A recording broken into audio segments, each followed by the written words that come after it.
Close your eyes. Imagine you are standing at the edge of a vast, midnight ocean. The scientist stands beside you, measuring the height of the waves, satisfied with the data on the surface. But you are a seeker. You feel the pull of the depths, a mystery that science observes, but only the mystic dares to enter. Why does a seed, buried in total darkness, suddenly shatter its shell? To meet the void of the earth. Why does the same soil yield the bitterness of a gourd and the nectar of a mango? There is a why that transcends logic. It is a spiritual science, a hidden mechanics of the divine that governs the tides of the sea and the salt in your very blood. Under the light of the full moon, the world shifts. For some, it is madness. For you, it is the gateway to samadhi. Your breath is the bridge, expanding at the speed of light, carrying you toward the Anahad Naad, the eternal melody that hums in the silence of your soul. Within you lies an atomic energy of consciousness, waiting to be ignited. To understand this science, you must be willing to dissolve. For when the seeker ceases to exist, the ultimate depth is finally touched. Are you ready to stop looking and start becoming? Enter the state of meditation. Step into the void. Discover the science of the surprise. The mystery is calling. Will you answer? Join us on this journey into the deep. Today's spiritual discourse is more scientific in nature. To comprehend it, you must personally enter a state of meditation, otherwise, it will remain entirely beyond your grasp. We are attempting to understand this science, how to perceive it through the lens of spiritual science and how to become capable of establishing a connection with it. When a scientist looks at something, they view it with wonder, they encounter a problem and begin working on it. However, a scientist only observes the surface. A mystic, on the other hand, does not look at the surface, they delve into its depths. Why is this? And when they enter that state of why, they become so immersed in it that they lose themselves within that very why. This is because regarding the mystery of the divine and all that He has created, you can interact with it on the surface. But as soon as you go deeper into why it happened and why it is happening, finding an answer becomes extremely difficult. Even if you dedicate your entire life, you will not find the answer. A scientist is satisfied with solving it from the surface and does not venture into the depths.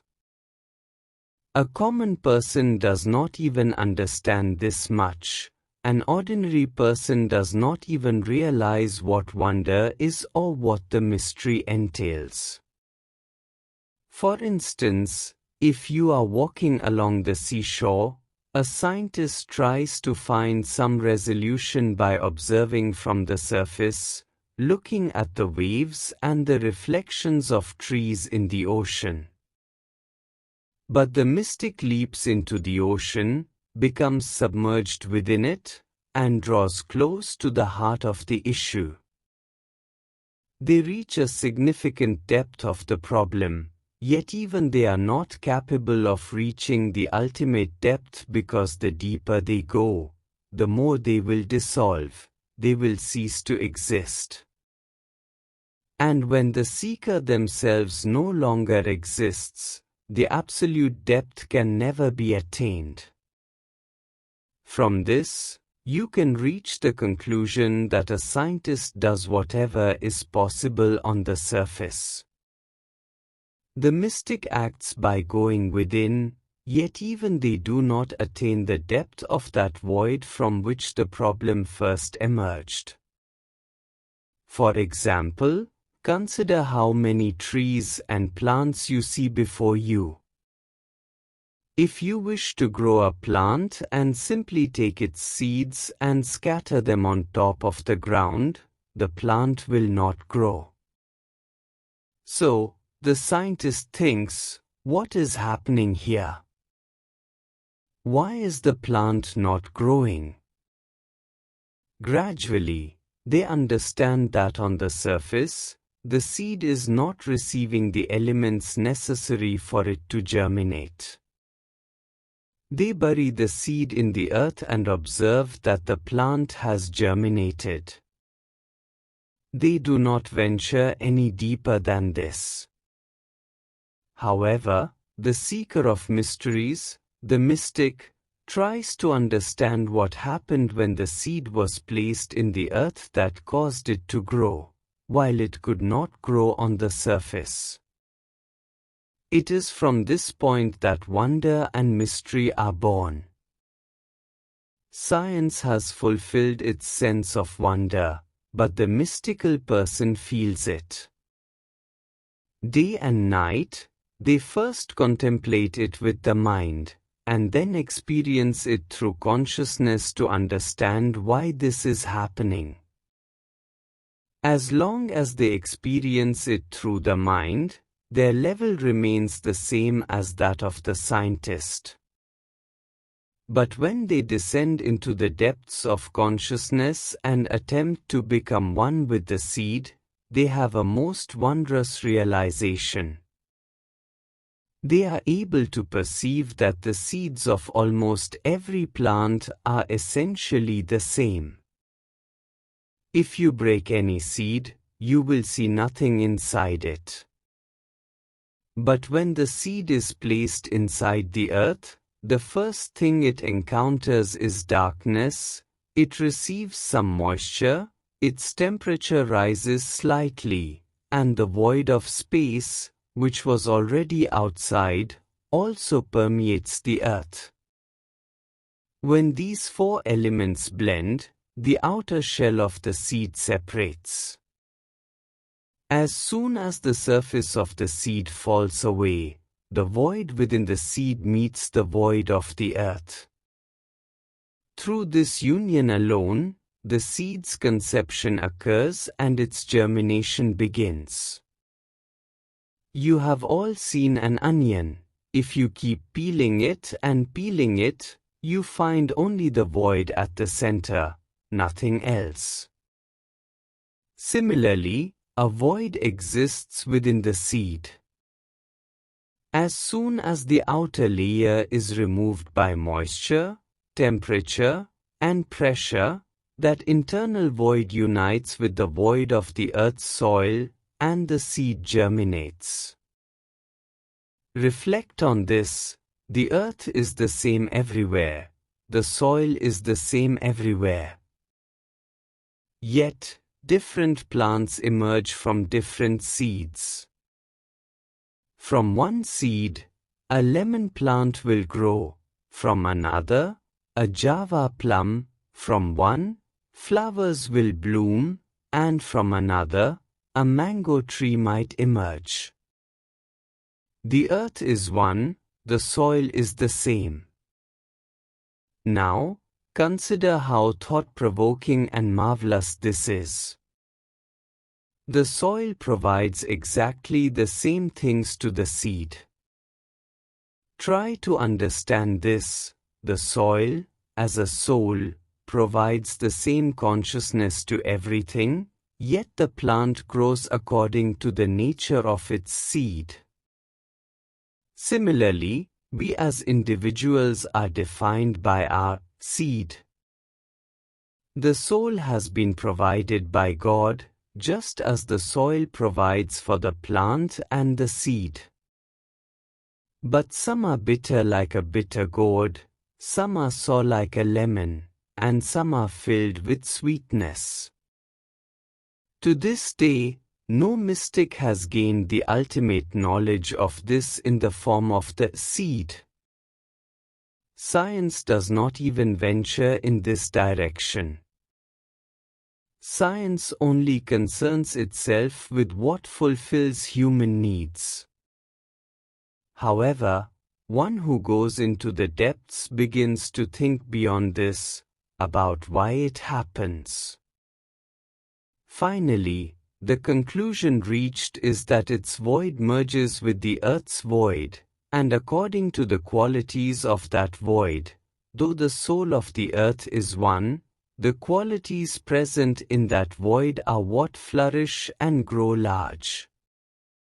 Furthermore, as we descend into the depths of the earth, we find coal, diamonds, gold, silver, and in some places, oil. This, too, is a matter of great mystery. There has been no end to this mystery yet.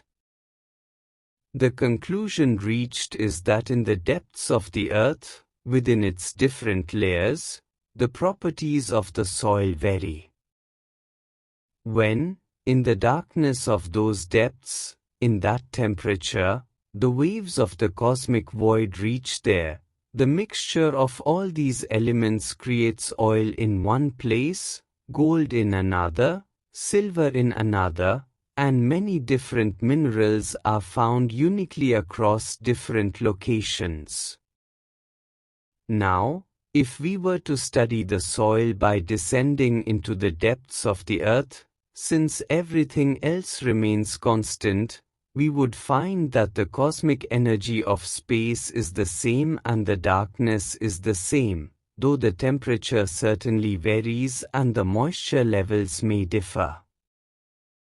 However, the most significant reason that becomes apparent is that the structure of the soil is different in every location.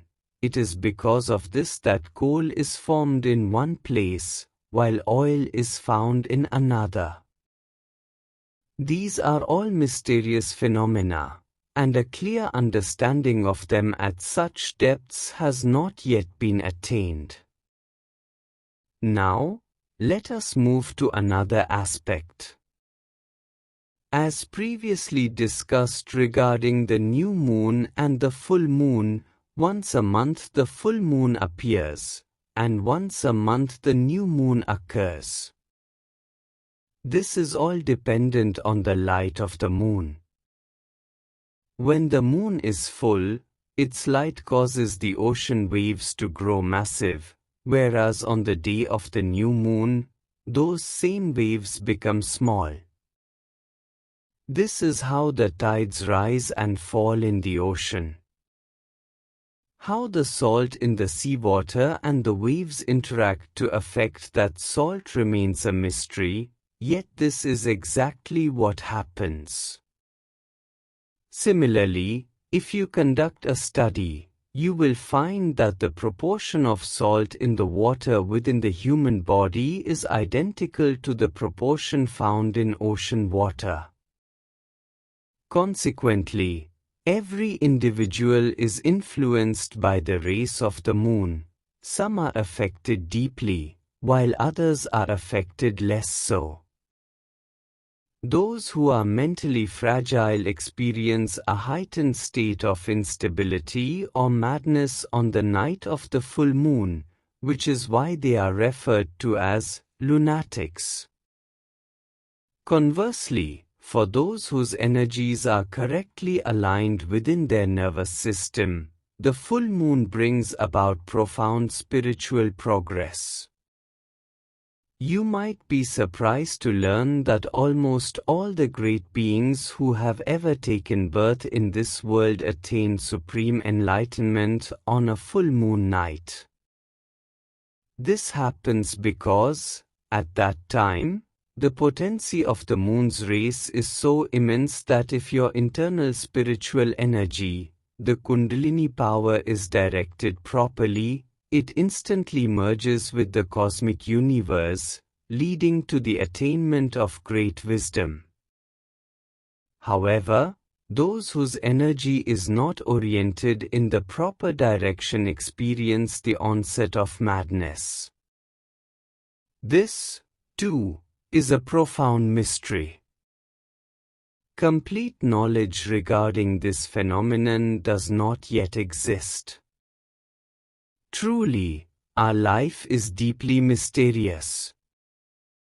You will be greatly surprised to know that during menstruation in women, their blood becomes very thin. The density of their blood decreases. This causes their body to become weak, and they also begin to feel somewhat fragile mentally. This is why they are advised to rest, so that no kind of infection or similar issue arises on their part. Similarly, you will be surprised to learn that in men as well, their temperament changes automatically every 28 to 30 days. Observe this within yourself for a day or two. Every 28 or 30 days, you will feel a change in your temperament for a day or two, even when everything else remains the same. If these 2 days of yours happen to coincide with your wife's menstrual cycle, then during those days, there is a great deal of mutual discord between the two. The mystics who have studied this have reached this very conclusion. This is a very natural state. However, it is very rare for those days to coincide for both the man and the woman. A woman's days are fixed, but a man's days keep shifting. Observe it within yourself. You may find that your temperament toward your wife suddenly changes significantly for a few days. This, too, is a great mystery, and knowledge regarding it has not yet reached such depths. There are many more mysterious things. For instance, you consume grains and food. What kind of systems exist within the body that transform that food into your blood? A cow eats grass, and milk is produced within her. What mystery is that? To this day, neither scientists nor mystics know anything about it. No matter how much research is conducted, no conclusion has been reached yet. Furthermore, there is a massive mystery within the water of the Ganges. The water of the Ganges originates from a single source, Gangotri. It is that very water which, after merging with many others, takes the form of the mighty Ganges. Yet, in that water, even human bones dissolve. If you keep that water in your home, it does not spoil even for years. This is also a mystery, and thousands of scientists have conducted research on it. No one has been able to discover the reason. It is possible that our great sages performed such intense penance that their spiritual practice left a profound impact on it. It is very difficult to say anything for certain, but this is exactly what we all have experienced. It is very difficult to say what the impact of darkness is on our lives and what the impact of light is. You will be surprised to know that there is 95% darkness in this world. Light merely comes and goes. There are many communities in the world that consider darkness itself to be God because it is present everywhere. And everything is born in darkness.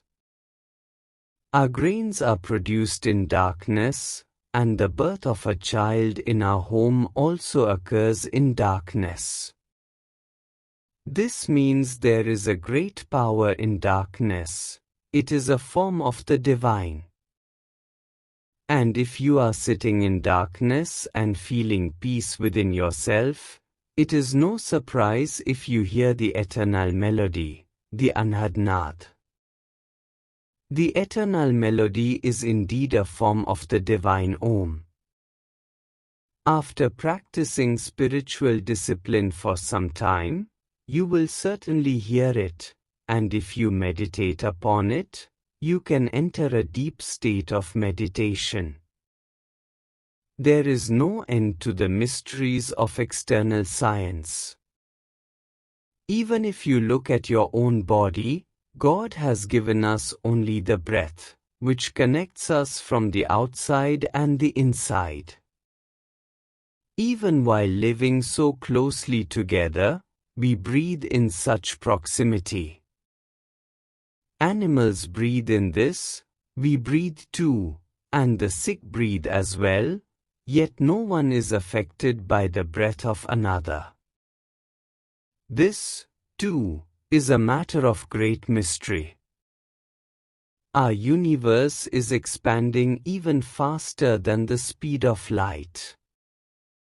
So, as soon as your breath goes out, it moves so far ahead at the speed of light that fresh air reaches there.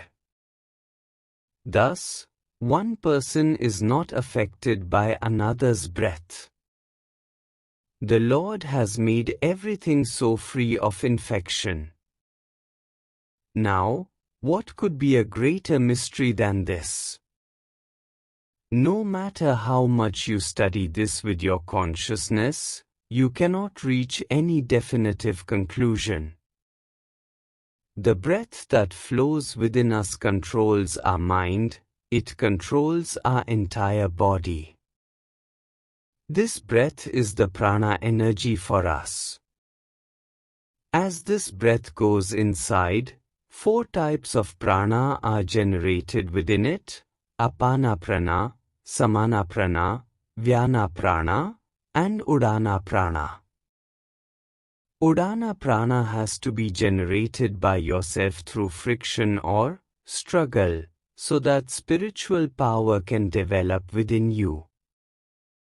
On one hand, breath gives us prana energy, and on the other hand, it is the breath itself that takes us to our consciousness. And as soon as consciousness develops, we also reach the condition of samadhi or state of ecstasy, and through that state of ecstasy, our union with the divine takes place. Now the scientist, by studying matter and breaking it down into smaller forms, has reached the atom. And when he exploded the atom, atomic energy was obtained. And you understand how much power there is in atomic energy, that within a few seconds, the great cities of Japan, Hiroshima and Nagasaki, were turned to ashes. Within us, the divine has given such a great power of consciousness. If we develop that power of consciousness and reach the smallest atom of that consciousness, and that universe is already expanding, this atom will also expand. And as soon as its expansion happens, you can imagine how much energy will come and how much light there will be. And all this energy is present throughout the entire world. This is the power of our consciousness. This Anahad Naad or eternal melody that we hear of the universe or of our own darkness is an effect, a result of the tiny electrons moving faster than even the speed of light within this consciousness. It is so difficult to understand all this that you cannot understand it within your lifetime. That is why, upon reaching a certain point, scientists feel that an invention has been made. But for the mystical people, there is no end to their knowledge, They never reach a final destination and just keep going on and on. So, to understand this, the deeper you go into the state of your soul, the more your knowledge will increase, and there is no end to it. Thank you.